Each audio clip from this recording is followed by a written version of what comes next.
말씀으로 연화를 통한 하나님의 사랑, 이런 제목으로 은혜를 나누려고 합니다. 잘 아시는 대로 연화서는 4장 짧은 책인데 줄거리가 이렇습니다. 아시리아는 북왕국을 멸망시킨 나라고 그 수도가 니느웨입니다. 하나님께서 연화를 부르셔서 니느웨에 가서 회개의 복음을 전하라 하십니다. 연화는 아시리아가 너무나 싫었습니다. 조국을 멸망시키고 수많은 백성을 끔찍하게 학살하고 포로로 끌고 간 온수의 나라이기 때문입니다. 그래서 연화는 하나님의 부르심, 소명을 받았지만 그게 싫어서 멀리 숨어 도망칩니다. 그런데 하나님의 명령에 불순종했던 도망하는 연화는 징계받고 물고기 뱃속에서 3일 동안 회개하고 하나님의 소명을 회복합니다. 마침내 순종의 길을 가는 거지요. 아시리아 제국의 수도 니느웨에 가서 회개를 촉구합니다. 그 내용이 오늘 본문의 3장의 말씀입니다. 요나가 회개 복음 전할 때 놀라운 일이 일어났습니다. 니느웨의 왕으로부터 모든 백성들이 회개하고 긍휼 많으신 하나님의 사랑으로 재앙이 내리지 않았더라, 이렇게 말씀을 합니다. 오늘은 이 말씀으로 함께 은혜를 나누려고 합니다. 우리 같이 1절의 말씀 1절 같이 봉독합시다. 여호와의 말씀이 두 번째로 요나에게 임하니라 이르시되. 아멘. 첫 번째 받은 사명에 실패한 요나에게 하나님께서 다시 기회를 주십니다. 우리가 믿는 하나님은 다시 기회 주시는 하나님이세요. 이게 은혜 아닙니까? 세상에서는 실수하고 실패한 사람을 잘 기용하지 않습니다. 신뢰하지 않습니다. 다시 기회를 잘 주지 않아요. 그런데 하나님께서는 실패한 사람, 넘어졌던 사람, 허물 많은 사람도 다시 기회를 주시고 다시 그를 불러 쓰시더라고요. 이게 은혜 아닙니까? 유명한 운동선수들의 자신들의 삶을 이야기한 걸 보면 야구 선수, 축구 선수, 이런 큰 선수들을 보면 큰 경기에서 실수하고 실패했는데 감독이 자신을 믿고 다시 한번 큰 경기에 세워주셨다. 그래서 오늘의 내가 되었다, 이런 이야기들을 하잖아요. 한번 실수했다고 큰 경기에서 패배하게 만들었다고 책임을 지우고 기용하지 않았다면 오늘의 나는 없었다. 그 실패를 딛고 눈물을 딛고 다시 내가 분발해서 오늘의 내가 됐다. 그런 이야기가 많죠.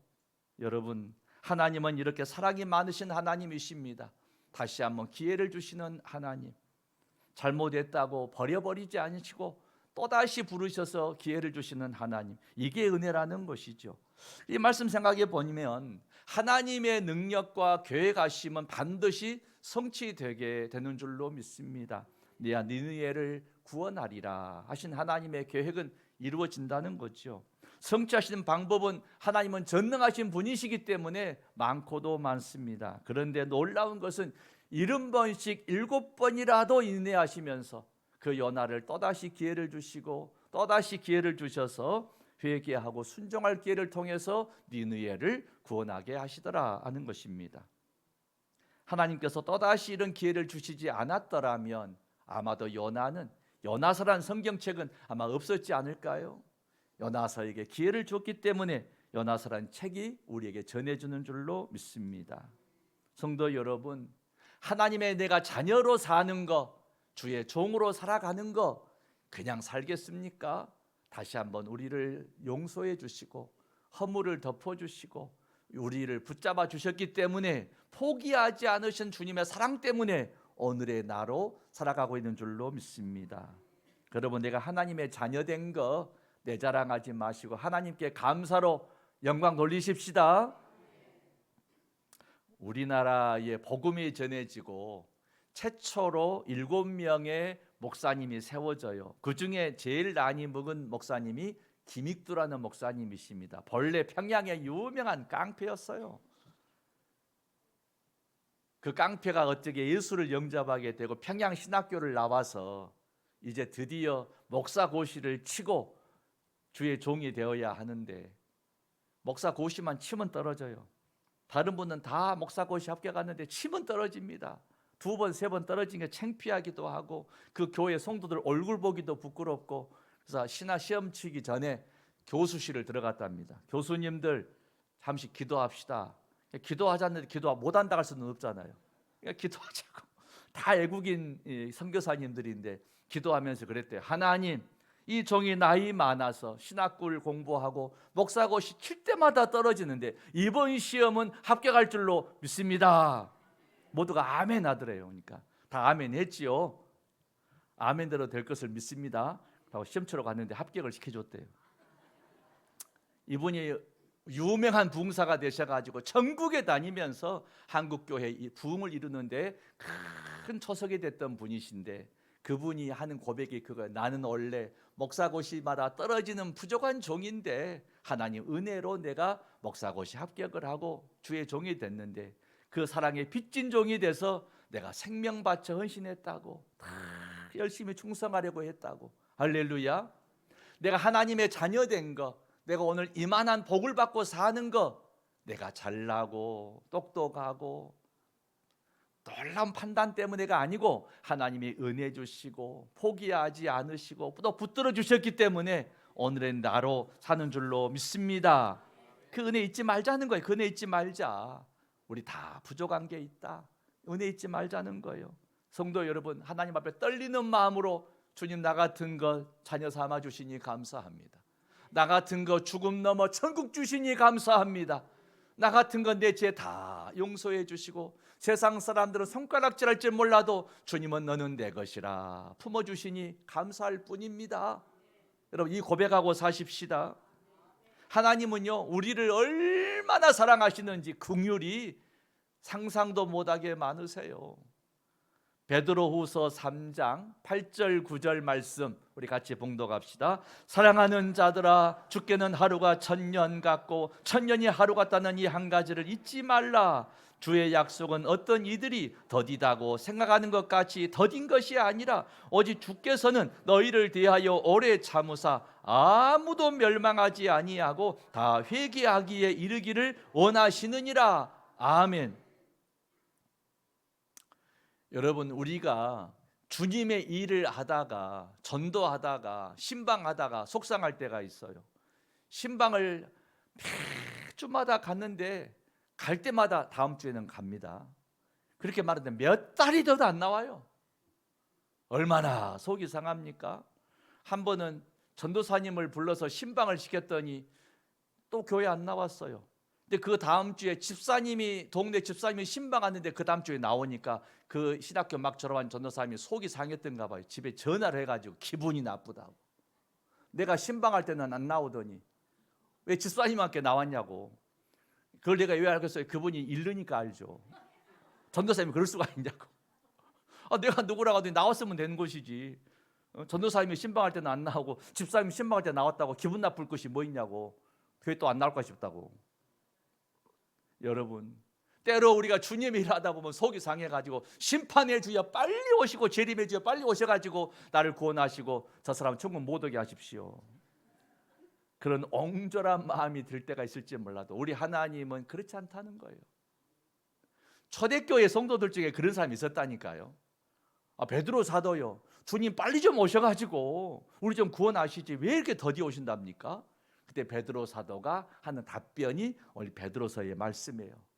하나님은 사랑과 자비가 너무나 많으셔서 한 영혼이라도 지옥에 가지 않도록 다 구원하시려고 기다리시고 또 기다리시고 참고 또 참아주시는 분이시다.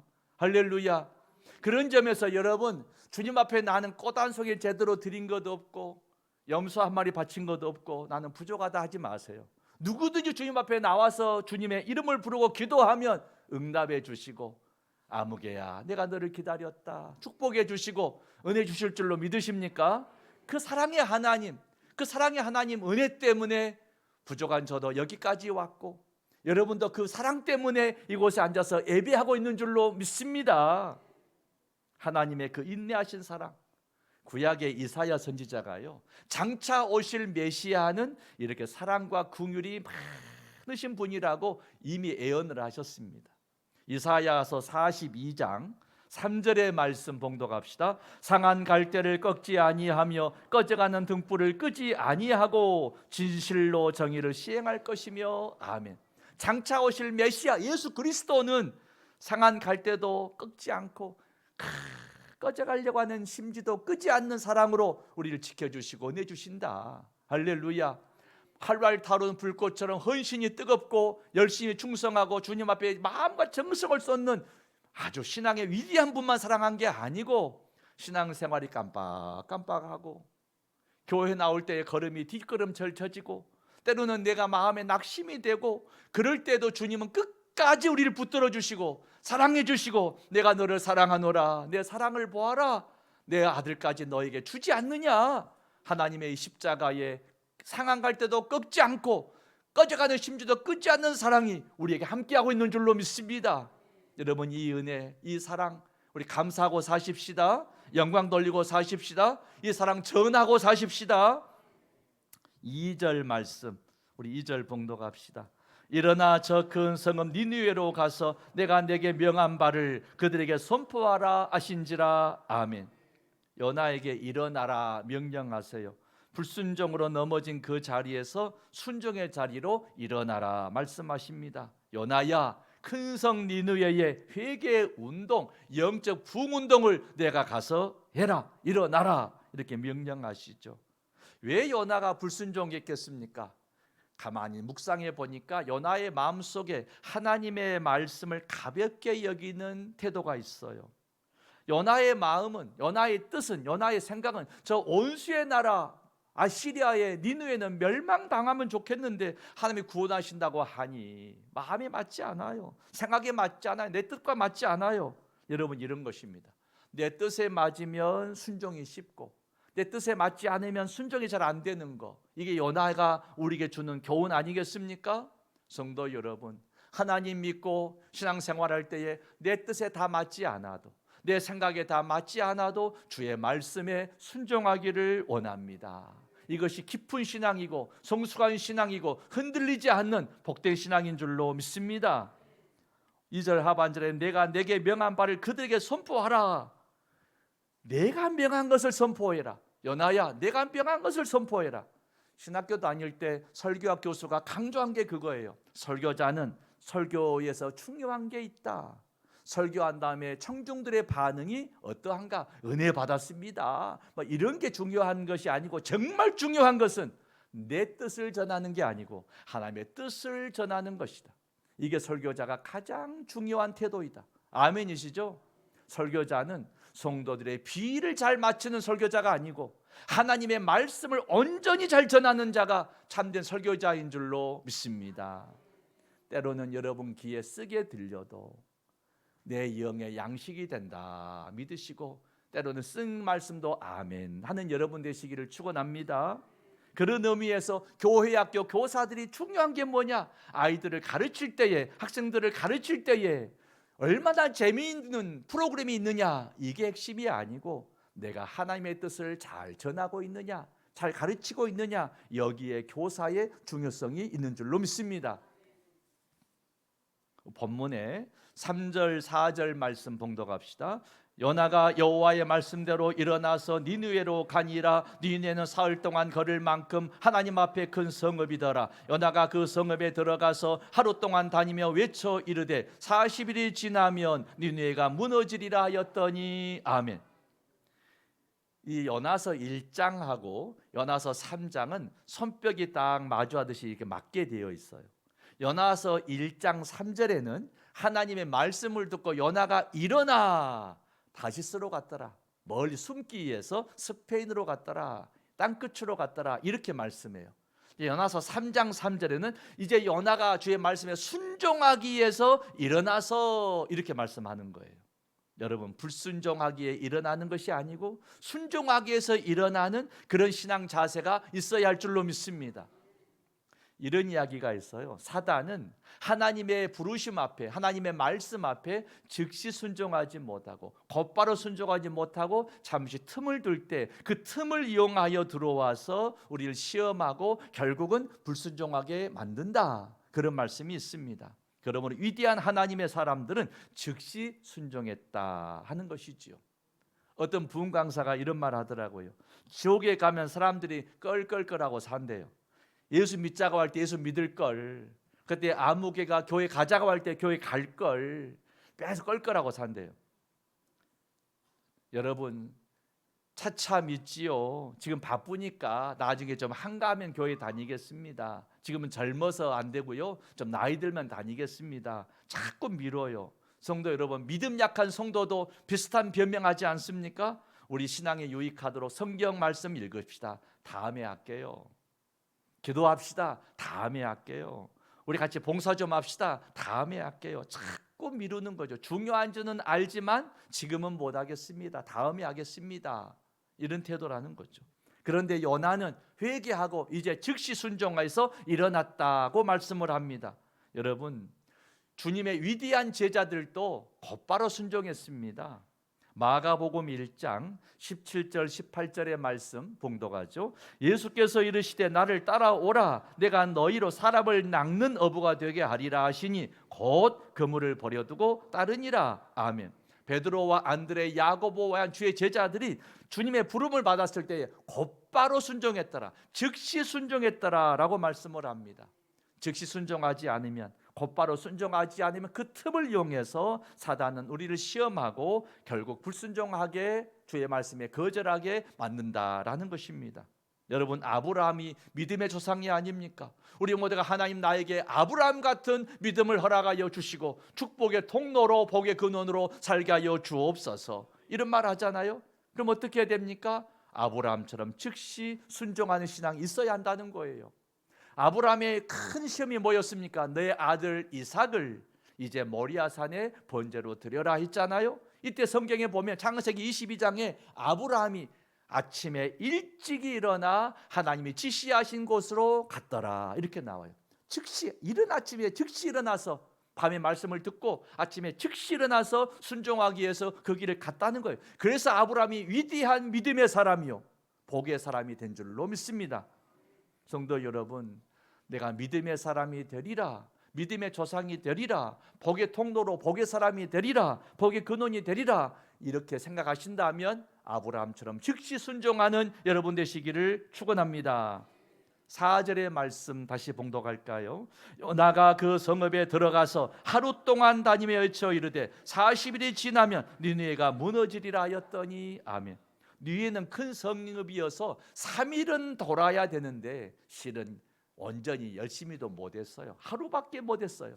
때로 우리가 주님의 일을 사흘 동안 다 해야 할 일이지만 하루밖에 못하는 연약함이 있다 할지라도 하루 동안 열심히 한 그 열심이 놀라운 주의 일들이 일어나게 하더라는 거예요. 오병이어 같은 작은 것이 5천 명의 장정이 먹고도 12강주를 나누게 하는, 남게 하는 기적이 일어나더라는 것이에요. 요나가 하루 동안 열심히 다니면서 40일이 지나면 느니의 성이 멸망하리라, 무너지리라, 회개하라, 이렇게 복음을 전했어요. 느니의 시내 길거리에서, 장터에서, 변두리 외곽 마을에서 열심히, 하루 동안만 열심히 했습니다. 성도 여러분, 우리가 때에 따라서 3일 동안 해야 될 일이지만 단 하루밖에 하지 못한다 할지라도 그 하루라도 열심히 해보시기를 바랍니다. 놀라운 역사가 일어날 줄로 믿습니다. 성경에 보니까 사도 바울은 감방에서도 복음 전하고 강변에서도 복음 전하고 참으로 이렇게 벽정에서도 복음을 전하고 열심히 전하더라고요. 베드로도 예루살렘 거리에서, 솔로몬의 행각에서, 가정에 찾아가서 복음을 전하더라고요. 빌립주선 에티오피아 내시와 함께 마차를, 병거를 타고 가는, 이동하는 속에서도 복음을 전하더라고요. 이처럼 때를 얻든지 못 얻든지 우리는 복음을 전해야 할 줄로 믿습니다. 일제 강점기 때 최권능이라는 목사님이 있었는데 예수천당 불신지옥 유명한 말을 했죠. 우리나라에 부작용이 많았습니다. 터미널 앞에서, 역 광장에서 예수천당 불신지옥 해가지고 얼마나 복음에 대한 거부감을 줬습니까? 이제는, 이 시대는 예수 사랑으로 전하고 예수 생명으로 전하고 겸손하게 대접하면서 복음을 전해야 할 줄로 믿습니다. 근데 이 최권능 목사님이 한 번은 일본 경찰이 말을 타고 갔는데 앞에서 그냥 예수 천당 부시고 얼마나 소리를 질렀던지 말이 놀래가지고 뛰는 바람에 경찰이 떨어져 다리가 부러졌대요. 경찰서에 끌려갔습니다. 거기서도 기죽지 않고 얼마나 열심히 막 예수전당 불신족 복음을 전했던지 경찰들이 이러다가 이 유치장에 사람들 다 예수 믿게 생겼다, 빨리 그냥 내보내버리자, 그런 일화가 있다고 합니다. 성도 여러분, 요나가 니느웨 성읍에 들어가서 복음 전할 때 빈부귀천, 남녀노소 차별하지 않고 가리지 않고 복음을 전했지 않겠습니까? 40일 후면 니느웨가 무너지리라, 회개하라, 복음을 전했는데 그 복음이 놀라운 역사를 일으킨 것이지요. 여러분, 회개가 뭡니까? 가룟 유다는 뉘우침까지는 있었지요. 그러나 회개에 이르지 못하기 때문에 구원받지 못했습니다. 베드로는 하나님을 믿는 믿음으로 회개하고 용서를 받고 다시 위대한 주의 제자가 되지 않았습니까? 참된 회개라는 것은 뭐예요? 마음의 양심의 찔림을 받고 뉘우치는 것, 여기서 그치는 것이 아니고 더 나가서 하나님 말씀의 감동으로 성령의 역사에서 오는 진실한 거듭남, 삶을 아예 거듭나게 하는 것, 이것이 회개인 줄로 믿습니다. 오늘 본문의 회개 이야기 보시죠. 5절과 6절의 말씀 봉독합니다. 니느웨 사람들이 하나님을 믿고 금식을 선포하고 높고 낮은 자를 막론하고 굵은 배 옷을 입은지라 그 일이 니느웨 왕에게 들림에 왕이 보좌에서 일어나 왕복을 벗고 굵은 배 옷을 입고 제 위에 앉으니라. 아멘. 니느웨 사람들이 회개 복음을 들었습니다. 금식을 선포합니다. 굵은 베옷을 입고 회개하였다라고 말씀합니다. 굵은 베옷을 입었다는 말은 회개에 대한 상징인데, 죄에 대해서 통회하고 숙연한 자세로 겸손하게 자기를 다 비우었다, 낮추었다, 이런 의미입니다. 이렇게 회개했을 때 니느웨 사람들에게는 어떤 은혜가 임했습니까? 그 말씀이 10절 마지막 결론의 말씀입니다. 10절 같이 봉독합시다. 하나님이 그들이 행한 것 곧 그 악한 길에서 돌이켜 떠난 것을 보시고 하나님이 뜻을 돌이키사 그들에게 내리리라고 말씀하신 재앙을 내리지 아니하시니라. 아멘. 자녀가 뭔가 큰 잘못했을 때 매를 든 부모 앞에 자녀가 눈물로 잘못했다고 용서해달라고 빌면 부모가 다 용서해 주는 것처럼 누구든지 주님 앞에 겸손히 회개하면 용서받고 구원을 얻게 될 줄로 믿습니다. 성도 여러분, 복음을 전하는 일은 즉시 순종해야 될 하나님의 일인 줄로 믿습니다. 우리가 복음에 순종해서, 말씀에 순종해서 복음 전할 때 성령께서는 놀라운 능력도 주시고 도와주시고 역사해 주실 것입니다. 천국에 가면 순교자가 첫 번째 자리에 앉고 다음으로는 전도하는 자가, 영혼을 구원하는 전도하는 자가 다음에 앉은다, 이렇게 말씀합니다. 요나를 포기하지 않으시고 충성된 전도자로 사용하신 것처럼 하나님의 사랑은 우리를 향해서 결코 포기하지 않으시는 사랑이십니다. 주의 말씀에 순종함으로 복되고 존귀한 하나님의 일꾼 전도자가 되시기를 주의 이름으로 축원합니다. 은혜로우신 아버지 하나님, 니느웨를 향한 하나님의 궁일과 사랑을 통해 우리를 향하신 하나님의 크신 사랑을 깨닫게 하시니 감사드립니다. 간구하옵기는 우리가 요나처럼 하나님의 부르심 앞에 머뭇거리지 않게 하시고 복음을 전하는 전도자의 사명을 기쁨으로 잘 감당할 수 있게 하옵소서. 잃어버린 영혼을 향한 주님의 마음을 품게 하여 주옵시고 순종함으로 열매 맺는 삶을 살게 하옵소서. 포기하지 않으시는 하나님의 사랑에 감사드리며 예수 그리스도의 이름으로 기도 올립니다. 아멘.